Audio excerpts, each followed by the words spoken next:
ta conférence aujourd'hui? Pourquoi tu veux parler? Tu le sais. Non. Qu'est-ce qui fait que quand les gens sont pleins d'énergie vitale, ils ont tendance à le dilapider, par quelque moyen que ce soit? Quand on est plein, on a le goût de le dépenser, sans le garder pour faire autre chose de plus créatif. Bon.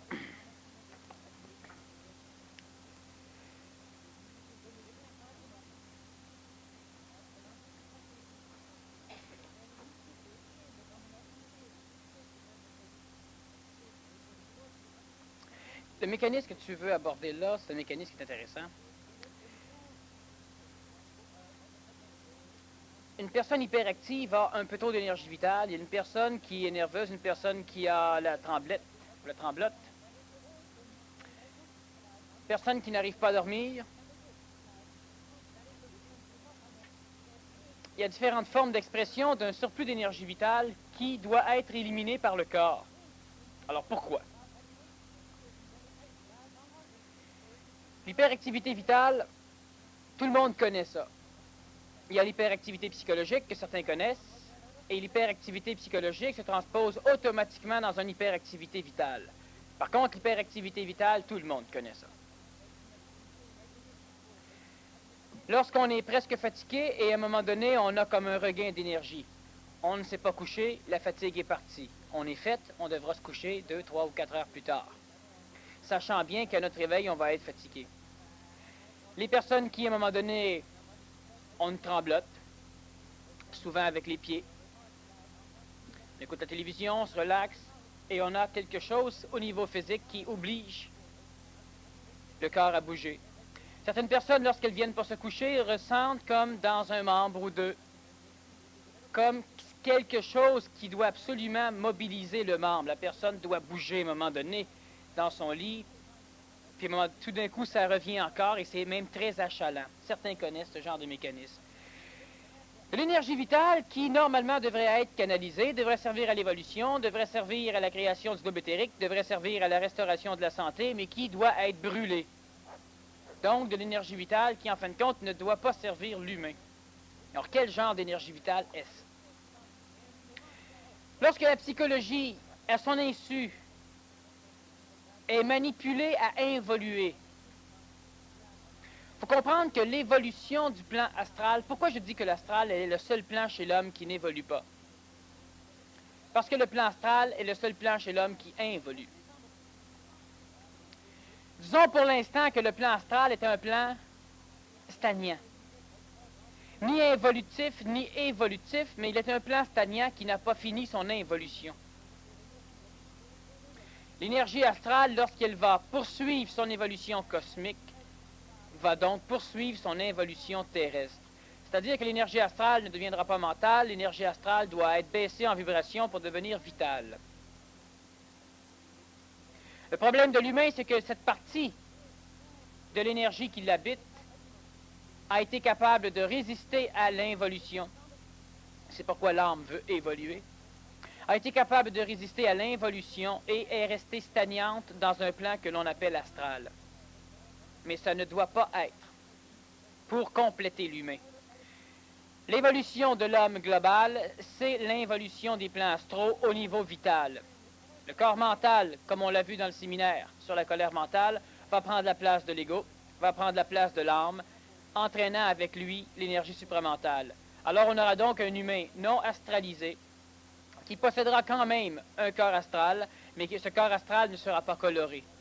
Il ne sera pas assujetti aux mécanismes et aux mémoires planétaires, donc il ne sera pas manipulable par le contexte du monde des morts, par le contexte astral planétaire. Il sera régi par l'énergie supramentale ou par les cieux. Lorsque l'ego voit une partie de sa propre énergie transmuée en énergie vitale, lorsque les processus de l'involution astrale, donc de l'évolution cosmique se poursuit, une partie vibratoire de l'ego est transformée en énergie vitale. Mais l'ego se charge, disons, d'empoisonner l'énergie vitale qui est ainsi léguée au corps vital. Cette énergie vitale ne peut donc pas servir. Elle est de forme végétale. Ce n'est pas de l'énergie vitale comme on la connaît, au niveau hominal. Alors, l'humain qui a vu ou qui voit, consciemment ou inconsciemment, une partie de l'ego se transformer en corps vital, en énergie vitale, voit automatiquement un processus d'hyperactivité vitale, c'est-à-dire qu'il se doit d'excréter, d'éliminer, de brûler, de consumer l'énergie vitale qu'il a maintenant accueillie à son insu. Cela veut dire que l'ego, dans son processus d'évolution normal, se doit obligatoirement de devenir vital. L'âme doit s'écraser sous le poids de l'esprit et elle doit devenir vitale. Étant vitale, elle va non seulement restaurer la santé du corps physique et du corps vital, permettre les guérisons, permettre aussi la transmutation de la matière par échange d'énergie vitale, et elle va évidemment permettre la création du double éthérique dans le monde morontiel, c'est-à-dire dans un monde entre le monde des morts total et le monde des vivants. Sauf que chaque fois que l'ego vit cette involution à son insu, sans qu'il en comprenne le pourquoi, sans qu'il ait été éduqué ou sans qu'il soit régi par le contexte mental, il empoisonne, c'est-à-dire qu'il crée une énergie vitale qui n'est pas nécessairement en affinité avec l'énergie vitale de l'homme. Cela va donc créer des tensions physiques, mais des tensions qui ne sont pas musculaires. Lorsqu'une personne sent, normalement ça peut être dans les jambes, mais ça peut être sur plusieurs autres muscles, dans plusieurs membres. Lorsqu'une personne qui est par exemple au repos essaie de dormir et à un moment donné elle sent comme quelque chose qui achale son bras, elle doit bouger, grouiller, éliminer. Il y a souvent une relaxation musculaire complète, une relaxation nerveuse complète, sauf qu'il y a un ordre vital donné à sa musculature de bouger. L'énergie vitale n'étant pas suffisamment puissante chez l'humain, pour l'instant, pour accomplir une mobilité musculaire sans système nerveux, seulement par la voie vitale, ne fait que créer l'impression d'impulsion musculaire dans le membre, comme si le muscle voulait, comme si le muscle devenait intentionnel, comme si celui-ci était obligé d'être mobilisé, de bouger. Et tant que l'énergie qui le rend, qui le pousse à bouger n'a pas été brûlée, donc tant que le muscle n'a pas bougé, l'énergie vitale reste autour du muscle. C'est extrêmement achalant.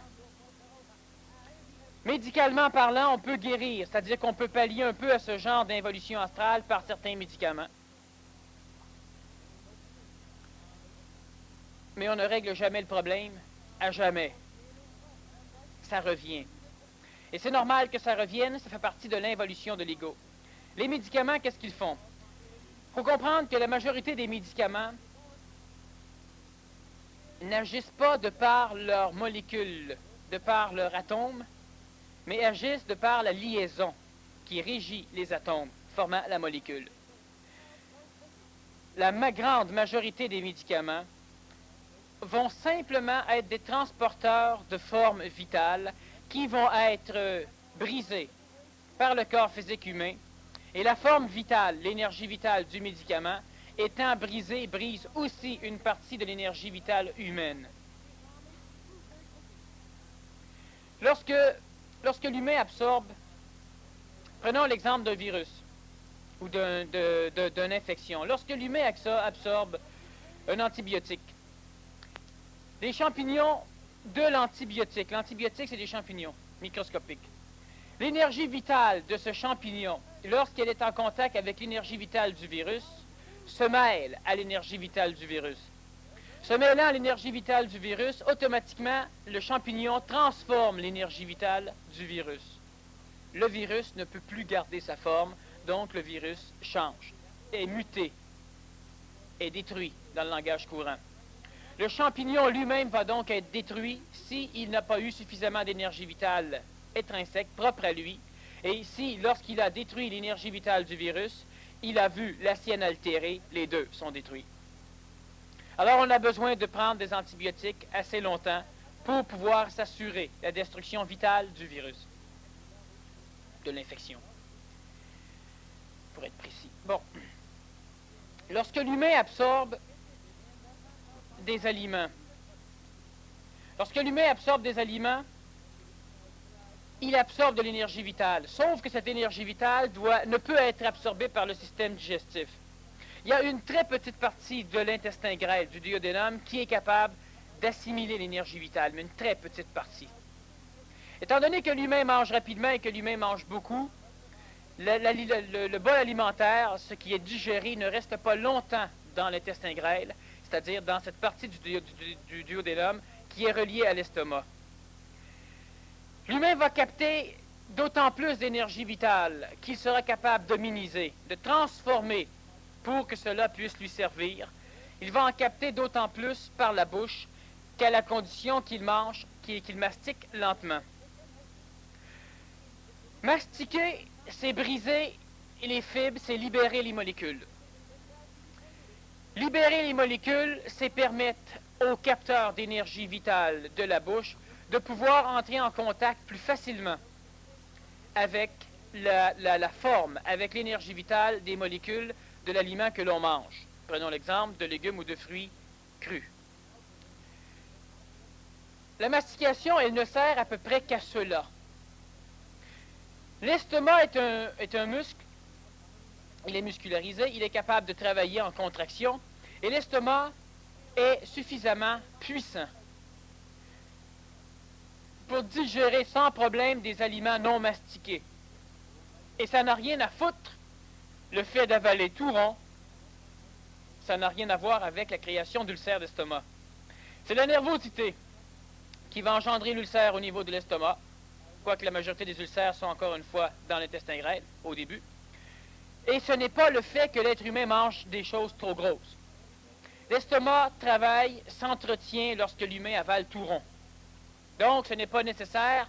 On pourrait presque dire que c'est malsain de trop mastiquer parce que cela fait que l'estomac à la longue faiblit. Il n'y a plus rien à mastiquer, lui.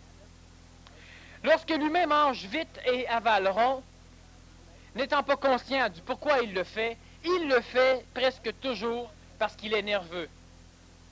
Et là, on aura des ulcères d'estomac. Évidemment, on peut penser que les deux mécanismes sont reliés. Tu manges trop rond, ça crée des ulcères d'estomac ou ça crée des problèmes digestifs. Non, tu manges trop rond parce que tu es nerveux. Et c'est la nervosité qui engendre le problème. La mastication, sauf dans certains cas de rares sucres, comme l'amidon, qui est digéré par la salive presque exclusivement, la mastication n'a d'autre fonction que d'obliger ce qui est mangé à être mêlé, à être brisé, pour pouvoir avoir plus de contact avec les capteurs d'énergie de la bouche et de la gorge. Maintenant, ce qui est important de comprendre, c'est que l'humain est capable, au niveau vital, de se nourrir en mastiquant et en crachant, donc sans avaler. Si vous prenez de l'herbe, du gazon, et non pas de la marie, si vous prenez de l'herbe et que vous la mâchez, il est bien évident qu'au niveau herbivore, végétarien, qui est l'herbivore humain, il est végétarien, lui il est plus snob. L'éléphant est herbivore, le bœuf est herbivore, le bison est herbivore, le cheval est herbivore. Tous les mammifères planétaires, terrestres, donc de surface, tous les mammifères les plus puissants sont herbivores. Ils ne mangent pas de viande. Les animaux les plus faibles sont des carnivores. Ils sont souples, raffinés par leur astral collectif, par l'astral, par l'âme de groupe, de façon à pouvoir capturer la force. Mais l'animal le plus puissant sur la planète est un herbivore. Qu'il se nourrisse de plancton, qu'il se nourrisse d'herbes, de feuilles, de racines, de tiges, il est herbivore. Maintenant, il y a un problème. Ce n'est pas parce que l'animal le plus puissant sur la planète est herbivore qu'automatiquement le régime végétarien devient un régime qui va rendre l'humain puissant. J'ai déjà expliqué que l'humain a évolué parce qu'il mangeait de la viande. Chaque fois que l'humain mange de la viande, il absorbe de l'énergie astrale de l'animal qu'il mange ou de l'humain qu'il mange. Automatiquement, il grossit son ego. Grossissant son ego, il développe les désirs, il assume le karma de ce qu'il a mangé. Développant son schéma de désir, il entretient la frustration face à la vie parce que ses désirs ne s'avèrent pas réalisés. Automatiquement, il désire l'efficacité, ce qui l'oblige à intellectualiser ses mémoires, ce qui l'oblige à créer le corps intellectuel qui va se transformer en corps mental. Lorsqu'il a un corps mental, il est hautement évolué. Tandis que le végétarien, qui n'a pas de corps mental, n'en aura jamais. Si on regarde les peuples décadents de l'Antiquité, nous pouvons constater que l'Inde est un peuple décadent végétarien. Et tous les peuples végétariens ne sont que des peuples d'esclaves. Ce ne sont pas des peuples évolués. Ce sont des peuples hautement spirituels qui seront toujours et totalement manipulés par l'égrégore du ciel planétaire. Et ce ne sera jamais un peuple qui va foncer, changer, transformer, innover. Et ce ne sera pas non plus un peuple à entrer en contact avec l'énergie supramentale pour la simple raison qu'ils n'ont pas de corps mental. Sauf que lorsque le corps mental est constitué, y a-t-il une raison, y a-t-il encore une raison d'absorber des mécanismes animaux qui vont continuer à égoïser, à énergiser l'âme de celui qui a maintenant un corps mental et qui se rapproche du contact supramental? Si l'on veut être végétarien, l'on doit l'être seulement à la suite de la personnalisation du mental. On peut être entre les deux. On peut avoir un régime plus axé sur le végétarisme que sur le régime carnivore. Mais on doit faire attention. Celui qui est végétarien, sans qui ne mange pas de viande, doit donc au minimum absorber de l'alcool, du vin, de la bière, n'importe quoi qui a de l'alcool. L'alcool fait la même chose que le mécanisme de la viande. Celui qui est végétarien et qui ne mange pas de viande et qui ne boit pas d'alcool devrait absorber du sucre.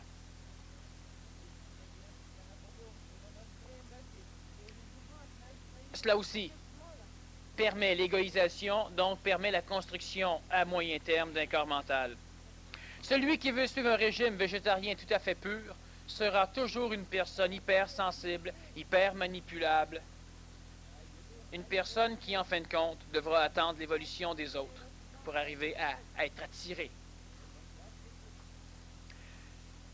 Mastiquer convenablement et cracher. C'est-à-dire ne pas avaler.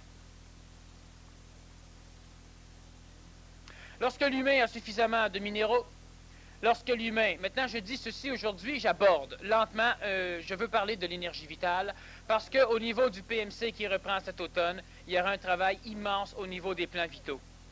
La planète Terre entre dans une phase en 87 qui lui permettra d'être d'autant plus vitalisée. Et il est important que les humains qui ont maintenant des techniques, même si ces techniques n'ont pas été perfectionnées, puissent les perfectionner de façon à pouvoir goûter à l'énergie vitale qui va revenir, qui va commencer à grimper à l'échelle nord-planétaire. Le fait de mastiquer de l'herbe et de la cracher permet à l'humain de capter l'énergie vitale tellurique de l'herbe. L'avaler, non. L'humain ne peut pas, en étant végétarien, pour l'instant, devenir aussi puissant que le bœuf, pour la simple raison que l'humain n'a pas ce qu'il faut pour digérer la cellulose contenue dans les choses végétariennes. Si l'humain se nourrit que d'herbe, comme le cheval, il mourra d'inanition très rapidement. Tandis que le cheval a un système digestif lui permettant d'assimiler le sucre le plus puissant de la planète contenu dans l'herbe.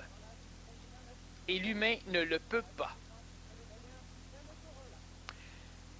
Alors on ne peut pas comparer la puissance musculaire des animaux herbivores à ce que deviendrait l'humain, si l'humain était herbivore. Le végétarisme n'est pas là pour entretenir la santé.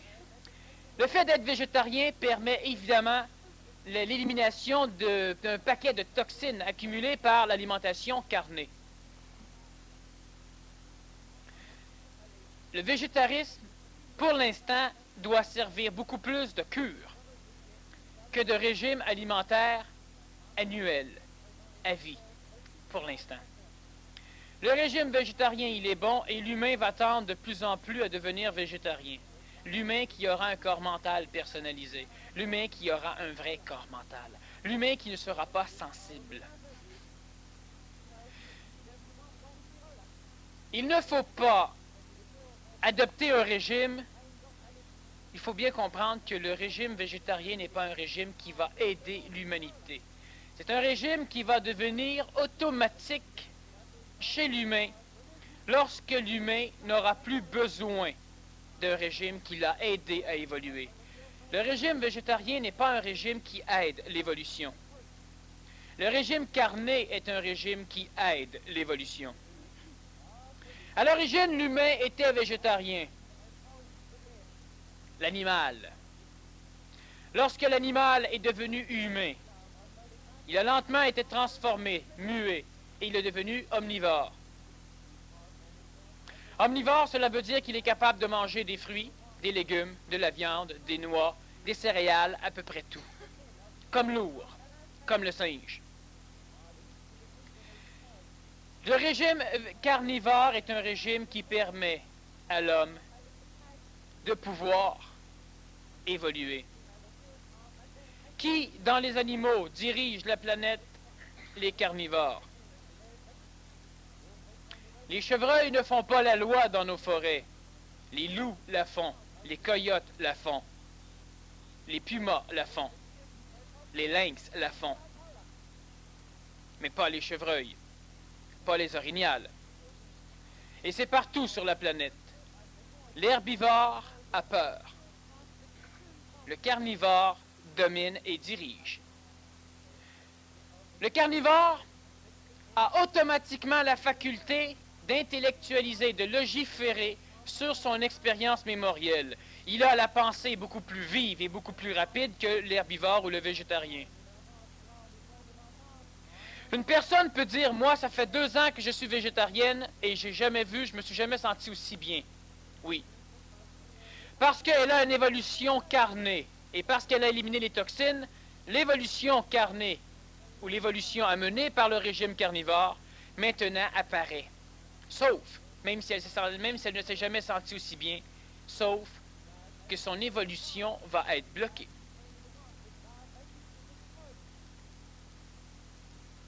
Si la personne poursuit dans un régime plutôt végétarien et quelquefois carnivore, alors automatiquement elle va poursuivre son évolution, même si elle se sent bien. Lorsque nous regardons certains régimes végétariens qui acceptent les œufs et qui acceptent le lait, automatiquement c'est un régime qui est carnivore. On mange des choses animales. Automatiquement, ce régime permet beaucoup plus facilement l'évolution végétarienne. Mais celui qui exclut et qui ne mange que des choses végétales va rester dans sa sphère astrale et n'évoluera plus. De la viande, de temps en temps, ne rend jamais le corps intoxiqué. Un corps en parfaite santé est capable d'éliminer, en dedans de 48 heures, toutes les toxines d'un bon steak. Mais une personne qui mange 2 steaks par jour, évidemment, aura toujours un corps intoxiqué. Celui qui est végétarien et qui de temps en temps se paie de la viande ne risque rien. Il ne fait que poursuivre son évolution. Maintenant, il y a une chose qu'il faut comprendre. Lorsque l'ego s'habitue au régime végétarien, normalement l'ego ne recherche le régime végétarien que parce qu'il a appris que c'était bon. Que parce que, même si c'est inconscient chez lui, que parce qu'il est manipulé à une philosophie spirituelle d'évolution alimentaire, et il adopte ce régime. Mais il ne comprend pas pourquoi. Il doit apprendre pourquoi. Mais il ne le sait pas. Il doit l'apprendre. L'ego finit par accepter la forme, et elle peut transformer le corps vital de façon à ce que le corps physique ne puisse plus jamais digérer de la viande. L'humain vient de se faire fourrer par les plans astraux. La personne se doit de revenir vers le lait, de revenir vers les œufs, vers le fromage et lentement vers de la viande. Parce qu'elle s'est fait avoir.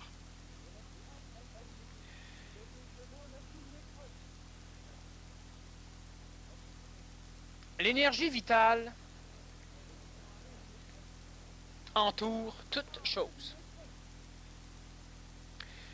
L'énergie vitale permet la conservation de la forme de ce verre. L'énergie vitale se trouve dans le verre. C'est le jus. L'énergie vitale se trouve aussi dans le verre. C'est l'air.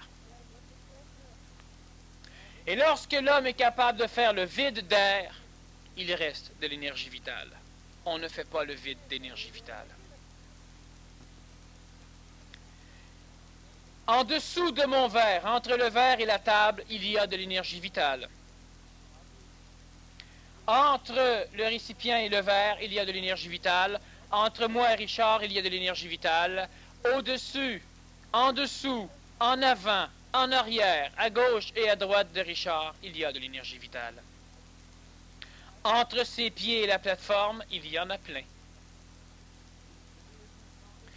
L'énergie vitale, elle est non seulement présente partout à l'extérieur de vous, mais c'est elle qui constitue votre forme physique. Et c'est sur elle que vient s'asseoir le périsprit, l'enveloppe séraphique de l'ego, de l'âme, pour être précis. C'est donc elle qui permet la création et la constitution énergétique de l'âme. Étant éthérique, planétaire, elle peut entrer en contact avec l'éthérique supramental, et comme le corps mental est un corps qui est énergétiquement plus proche de l'énergie supramentale, il peut donc instruire l'ego par la voie de l'éthérique, de l'âme, du périsprit. Partout, il y a de l'énergie vitale.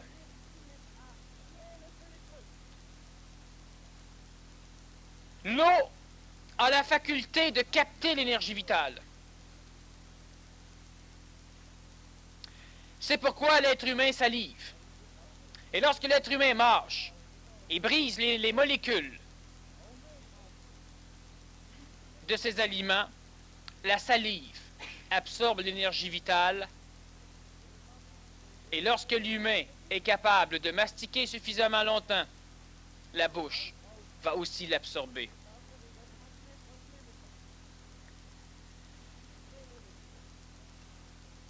Il y a à l'échelle de notre planète différents matériaux qui absorbent de l'énergie vitale.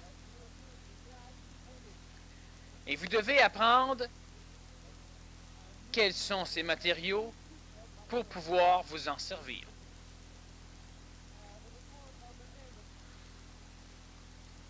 L'eau.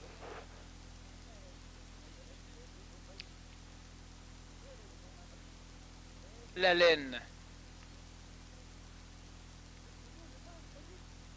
Le coton. Les bois à haute densité, comme le chêne, le merisier, l'érable, le frêne. Les bois à haute densité sont des grands canalisateurs d'énergie vitale.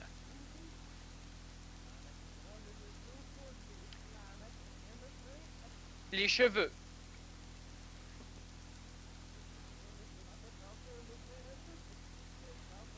La peau ou les peaux. Donc le cuir.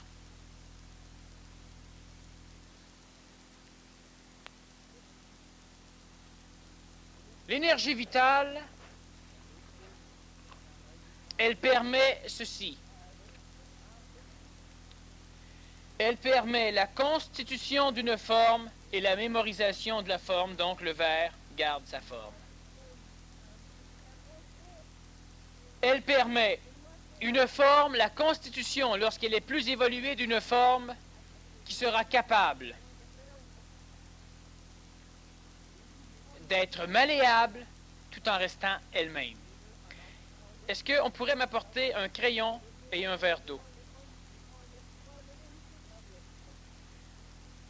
Ce liquide peut bouger et donc l'énergie vitale qui l'anime est une énergie vitale drôlement évoluée qui permet au liquide de continuer à bouger selon une attraction vitale très particulière. Alors, la surface de ce liquide reste toujours horizontale au centre de la Terre, perpendiculaire, pardon, au centre de la Terre, donc plat. Il n'y a pas plus plat qu'un plan créé par l'énergie vitale donnant un liquide. La face de ce liquide est totalement plate. Il n'y a pas, même au microscope, de bosse. L'énergie vitale d'un liquide est automatiquement l'énergie vitale magnétique.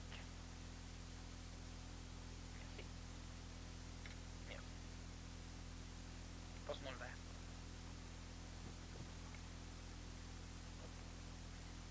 L'eau est l'un des plus grands capteurs d'énergie vitale.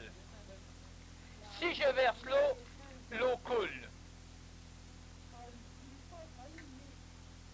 L'énergie magnétique de l'eau permet à l'eau de glisser sur le long du crayon. Pourquoi?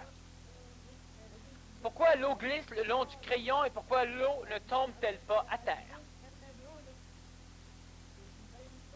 Parce que l'énergie vitale de l'eau attire les molécules de l'eau et automatiquement l'eau crée un faisceau, même à l'endos du crayon, même sous le crayon, et l'eau ne tombe pas. Elle va s'écouler le long du crayon et si mon crayon mesure 1 mille de long, l'eau va rester sous le crayon pendant 1 mille de temps. À l'instant où le crayon est mouillé, et pourquoi le crayon est-il mouillé? Parce que l'eau s'attache au crayon. Et c'est l'énergie vitale. À l'instant où le crayon est mouillé, automatiquement, l'eau va suivre. Et en plus, ce crayon ici est peinturé, ce qui colle moins. Si je prends ce verre, je le penche légèrement, l'eau coule. Et elle suit le crayon. Constatez.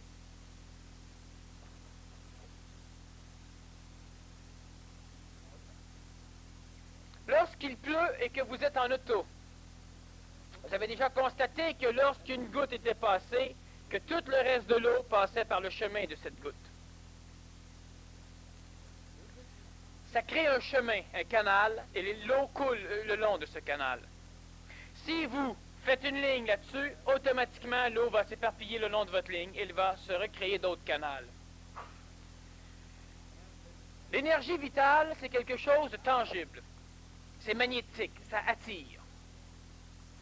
Dans l'eau, comme dans les jus, il y a énormément d'énergie vitale.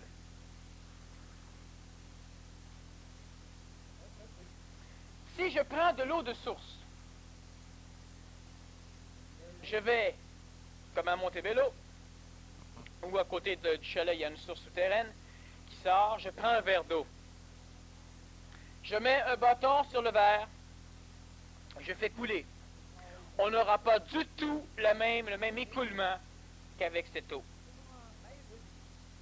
L'énergie vitale des deux eaux n'est pas la même.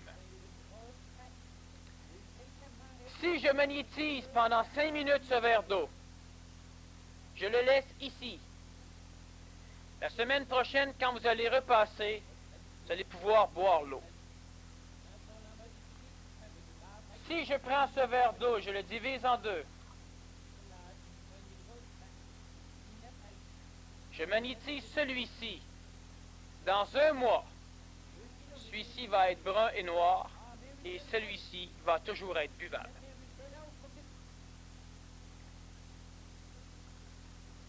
L'eau ne pourrira pas. Lorsque le soleil a magnétisé les fruits et les légumes, ou lorsque la terre a magnétisé les légumes souterrains, ou les fruits souterrains, ils ne pourrissent pas. Tant que l'énergie vitale qui les habite n'aura pas été expulsée à l'extérieur, on appelle cela mûrir. Ils ne pourriront pas. Lorsqu'il y a plus suffisamment d'énergie vitale, la forme s'en va. La forme est oubliée, la mémoire est perdue. le légume ou le fruit se transforme, il pourrit. Lorsque vous prenez une graine, toutes les graines contiennent immensément d'énergie vitale. C'est sans doute l'endroit où l'humain peut en trouver le plus. Dans les huiles végétales et dans les grains. Lorsque vous prenez une graine, vous la plantez. L'énergie tellurique qui l'habite est maintenant capable de faire en sorte que la graine va se développer et va pousser pour donner quelque chose de monstrueux au niveau de la grandeur. Un arbre. Vous savez que la graine du séquoia, du pin de Colombie, l'un des arbres les plus hauts au monde, un seul séquoia est suffisant pour construire un petit village de 30 familles en maisons et en meubles. Un arbre. On prend la graine, on la plante, 300 ans après, on peut se construire avec un arbre. Un village. Lorsque l'humain mange des grains, l'humain ne sait pas comment les apprêter. Lorsque nous prenons de l'huile d'olive et que nous la plaçons au soleil, vous prenez de l'huile d'olive, vous la placez dans un récipient incolore, bouché, vous la placez au soleil. Après 24 heures, vous avez presque la même chose en résultat et en effet que ce que l'alchimie appelle le 5R. L'huile christique. Après plusieurs mois, on a une huile qui permet ce que l'humain appelle des miracles. Cette huile en a tué plusieurs. Parce que l'humain ne sait pas ce que veut dire concentré. Absorber un gallon d'olive en dedans de 5 minutes peut tuer le corps à cause de la chimie de l'huile. Mais au niveau de la vitalité contenue dans l'huile, ça pourrait être bénéfique. Mais l'effet secondaire étant plus vache, le corps humain ne résiste pas. Alors on prend un peu d'huile et au lieu d'absorber un gallon d'huile pour avoir un gallon d'énergie vitale de l'huile, on prend un peu moins d'huile et on la place au soleil.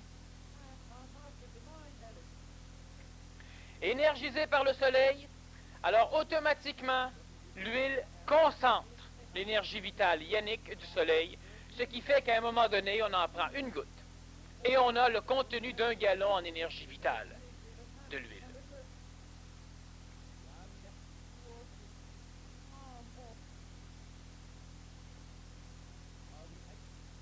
Je parle de ceci aujourd'hui pour que vous compreniez, non pas pour que vous commenciez à ramasser de l'huile d'olive ou ce genre de choses.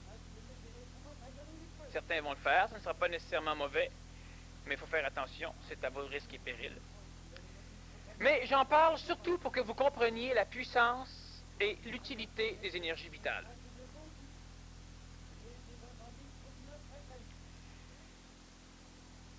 Lorsque je suis capable de prendre de l'énergie vitale et de la placer entre le verre et la table,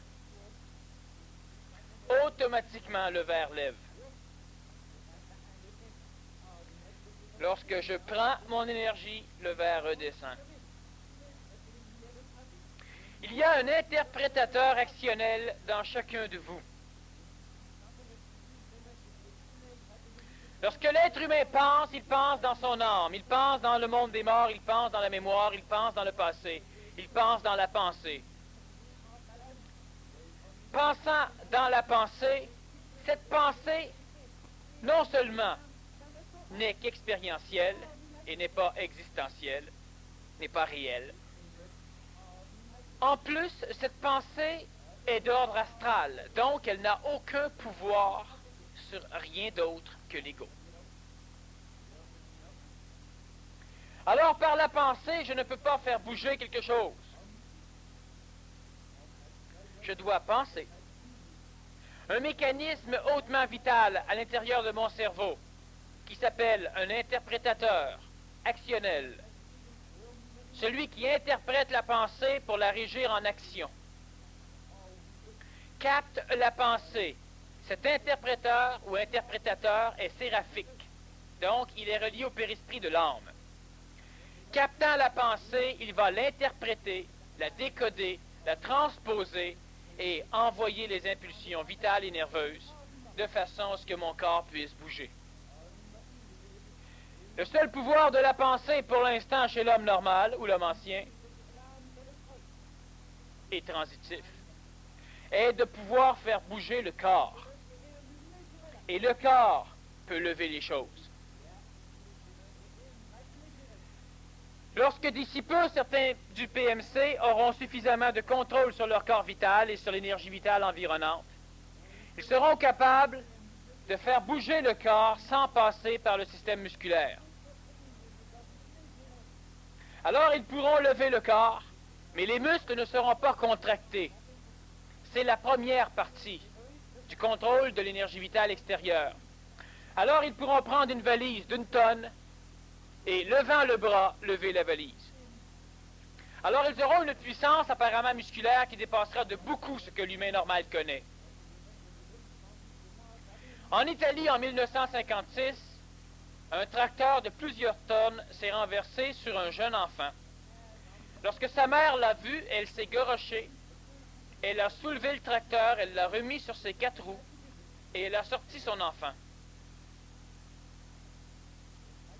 Cette femme n'avait rien d'autre comme puissance que tout son ego et que son interprétateur actionnel qui se sont mis ensemble pour créer suffisamment d'énergie vitale. La femme n'avait plus d'ego, la femme ne savait pas ce qu'elle faisait, la femme ne se souvient même pas d'avoir fait.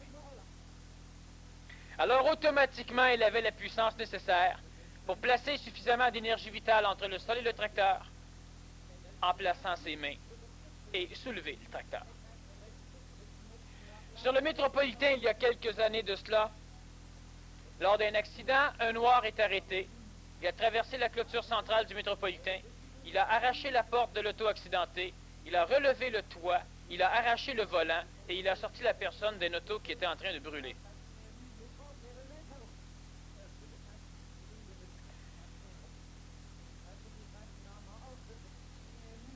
Égoïquement, ça plaît d'entendre parler comme cela.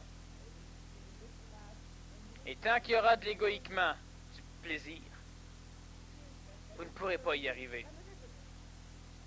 Chaque fois que l'ego commence à jouir du phénomène, il absorbe l'énergie vitale en expérience, en autant pour l'expérience.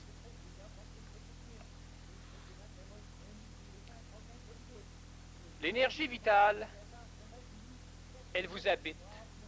Vous en avez. Elle est de 3 types. Ionique, solaire, yan. Yinique, tellurique, yin. Hominale, humaine. L'énergie yan doit être transmuée en énergie hominale. L'énergie yin doit être transmuée en énergie hominale. Et c'est ça le problème. Lorsque l'humain prend du soleil, il capte du yan, et à un moment donné, il a trop de yan. Pour rééquilibrer, il doit capter du yin. Mais l'humain ne devrait que transformer l'énergie yan ou yin en énergie hominale. Alors, vous pouvez capter de l'énergie yan tant que vous voulez, et jamais vous n'en aurez trop comparativement à l'énergie yin. L'homme n'aura jamais trop d'énergie hominale. C'est son chemin d'évolution. L'énergie hominale, lorsqu'elle est captée, agglomérée, concentrée, permet à l'interprétateur actionnel d'arriver à être tout à fait en conscience et en interaction avec le corps mental. Automatiquement, vous regardez quelque chose et la chose vient à vous. vous n'avez pas à y penser. Exactement comme lorsque vous prenez quelque chose. Lorsque je prends le verre, je n'ai pas à y penser. Je désire prendre le verre.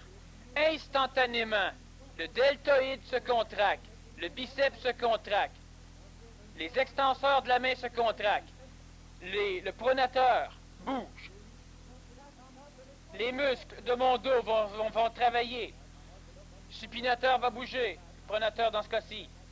Mes mains vont prendre le verre.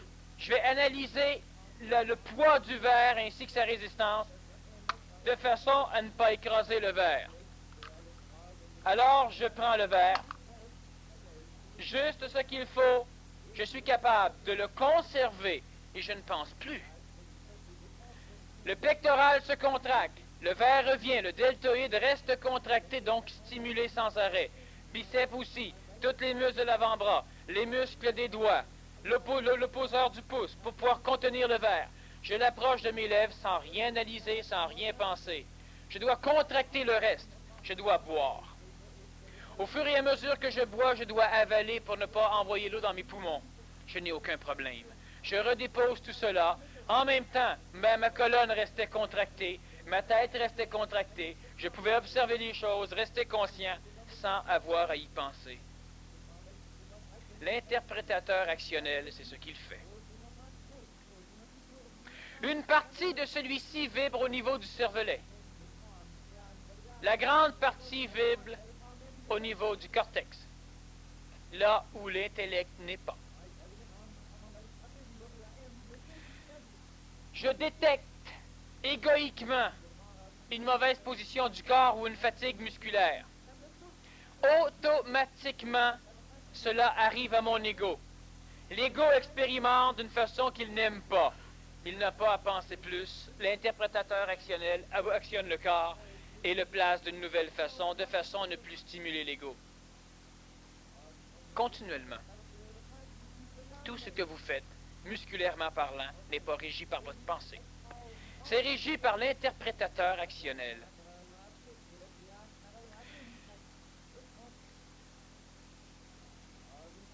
Au fur et à mesure de l'avancement du PMC, vous allez apprendre à toucher, à connaître, à goûter à celui-ci. Parce que lui est capable d'actionner votre corps comme il est capable d'actionner tout ce qui existe à l'extérieur du corps.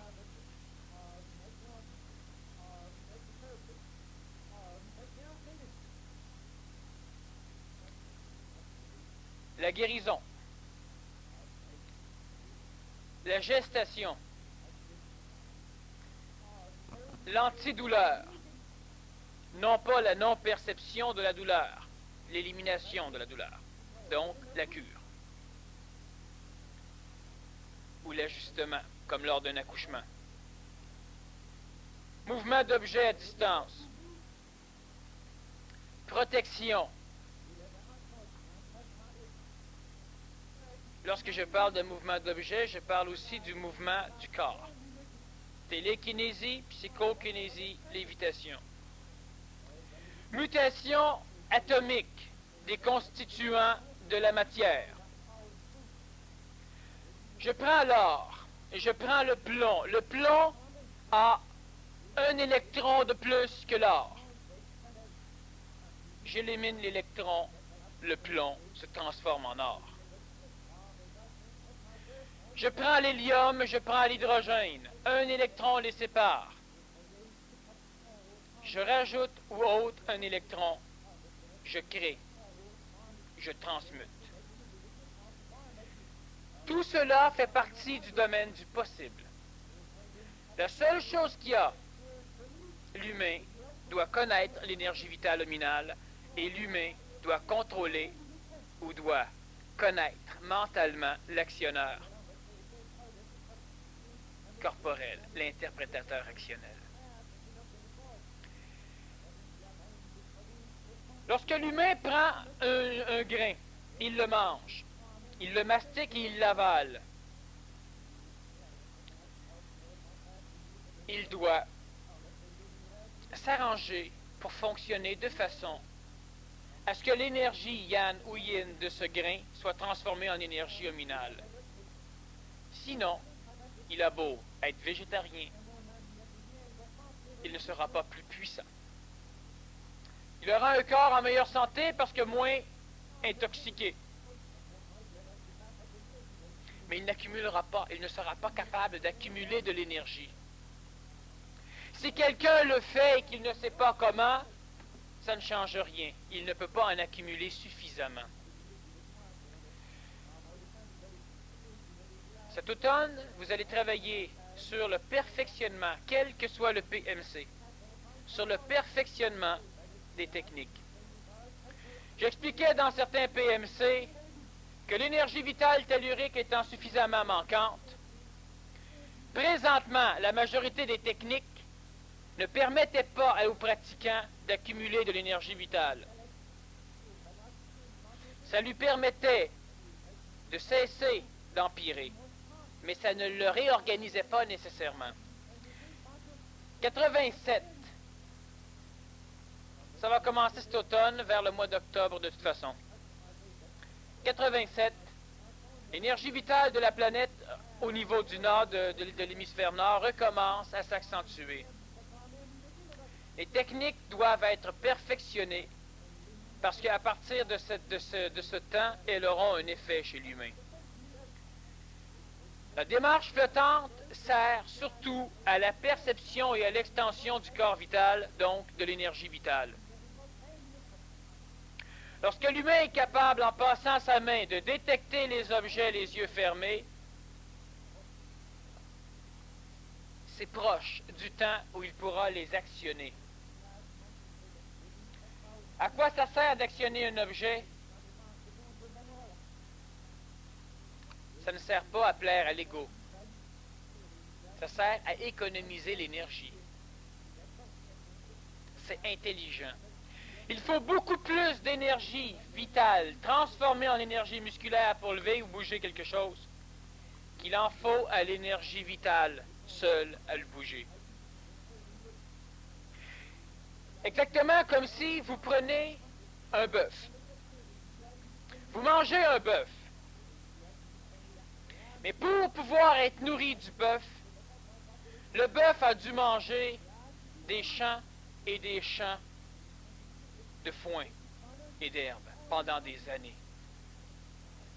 Et l'énergie contenue dans le bœuf est plus petite que l'énergie contenue dans une seule bêle de foin.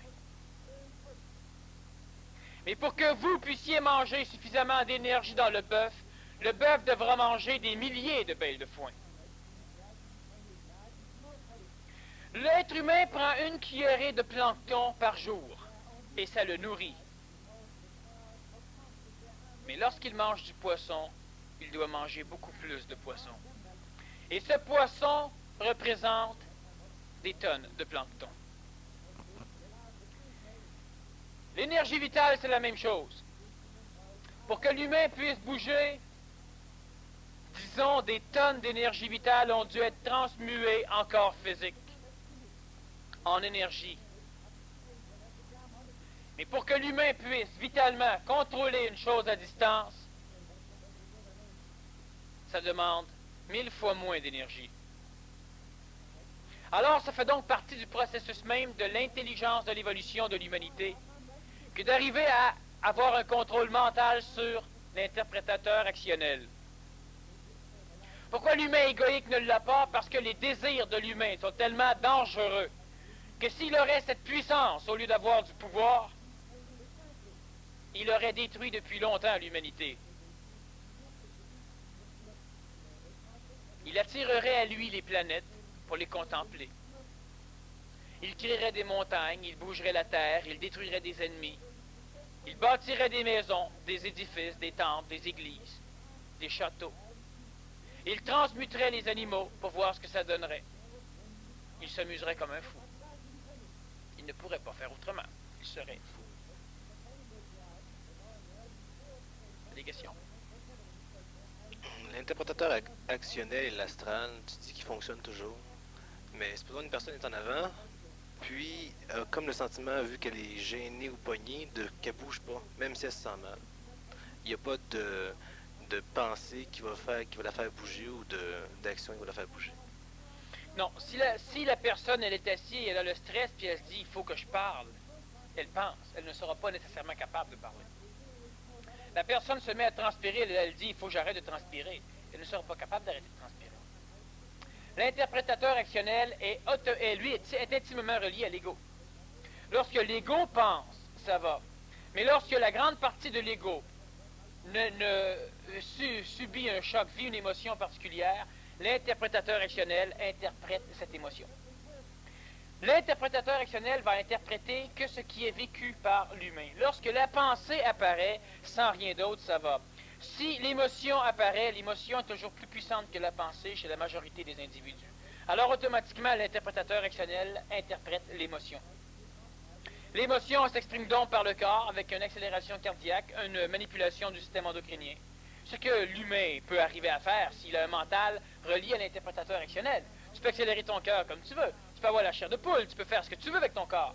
Sauf que tant que tu ne connais pas l'interprétateur et que c'est ton ego, donc tous les mécanismes émotifs de l'ego qui vont être en contact avec, celui-ci est un interprétateur. Ce n'est pas un maître, c'est un outil. C'est un ordinateur qui ne fait qu'interpréter le clavier pour donner une réponse à l'écran. Alors si celui qui joue avec le clavier, à un moment donné, s'appuie sur le clavier, alors il a beau peser sur une touche, il y a trop de touches de stimuler, c'est l'émotion, elle a plus de puissance, parce qu'elle est mieux placée au niveau du cerveau. Alors automatiquement, le corps va exprimer l'émotion. Même si la personne désire dans sa pensée cesser de rougir, cesser de transpirer, cesser d'avaler, cesser ceci, cesser cela, ça ne changera rien. L'interprétateur actionnel continue à fonctionner. Lorsque la personne intellectualise et qu'elle est capable de comprendre, c'est que le mental commence à être juste suffisamment assez puissant pour commencer à avoir une influence sur l'interprétateur actionnel. Donc, elle pourra arriver à contrôler l'apparence corporelle. Lorsque le mental a le dessus, alors automatiquement, émotion ou non, il n'y a pas d'expression dans le corps physique. Toi, tu sauras que présentement, tu es heureux et ça ne dérangera rien. Si tu décides de laisser ce bonheur s'exprimer, parce que l'énergie que tu as goûtée du bonheur est une énergie constructive, alors automatiquement tu vas sourire, tu vas te sentir, là tu vas sentir le corps vibrer, tu vas devenir heureux. À l'instant même où l'ego sent une frustration, toi tu vas percevoir la frustration chez l'ego. Jamais elle ne va te nuire parce que jamais elle ne sera exprimée. Donc la frustration va mourir à l'instant même où elle va naître, parce que le mental n'a rien à foutre avec cela. Et l'interprétateur actionnel étant désassujetti de l'ego, automatiquement, l'âme, l'ego, par le biais du système hypothalamien et thalamien, ne peut plus contrôler. L'interprétateur actionnel ne se trouve pas tout à fait centralisé au niveau du thalamus et de l'hypothalamus. C'est la coloration de l'ego. J'en ai déjà suffisamment parlé. L'interprétateur actionnel peut être, et ça c'est une chose intéressante, c'est qu'il peut être mobilisé par une opération chirurgicale au niveau du cerveau. Autrement dit, on peut prendre un humain qui est suffisamment évolué, et on est capable d'aller fouiller dans sa tête pour désassujettir l'interprétateur actionnel de l'ego. Si l'humain a suffisamment de mental, le mental va prendre le dessus et automatiquement il va être capable de contrôler le corps. Donc, par une opération, on peut être capable d'arriver à faire d'un humain normal un télékinésiste. La neurochirurgie, la microneurochirurgie ne peut pour l'instant pas faire cela pour la simple raison qu'elle ne connaît rien de ces mécanismes et surtout qu'elle ne sait pas encore tout à fait où est connectée la représentation égoïque au niveau cérébral. Autrement dit, une personne qui se branche, qui n'a rien à foutre qu'elle connaisse ou non la microchirurgie, une personne qui se branche et qui ouvre un cerveau est capable de prendre un humain normal et de le transformer en un humain normal, transitif, qui a un corps mental, ça va de soi. Un corps mental personnalisé. Si on prend un humain conventionnel, on ne va rien foutre, on va faire de lui un zombie. Alors, prendre un humain transitif et d'en faire un homme, pas nouveau, un être qui aura la faculté de bouger la matière. Donc, qui ne sera plus malade. Il n'y aura plus de phénomène astro qui va nous le déranger dans son action. C'est un peu la lobotomie, à quoi ça sert, en fin de compte? La lobotomie, elle sert à déconnecter certaines parties de l'ego des manipulations extérieures. Alors, automatiquement, la personne ne vit plus dans sa conscience aucune manipulation extérieure.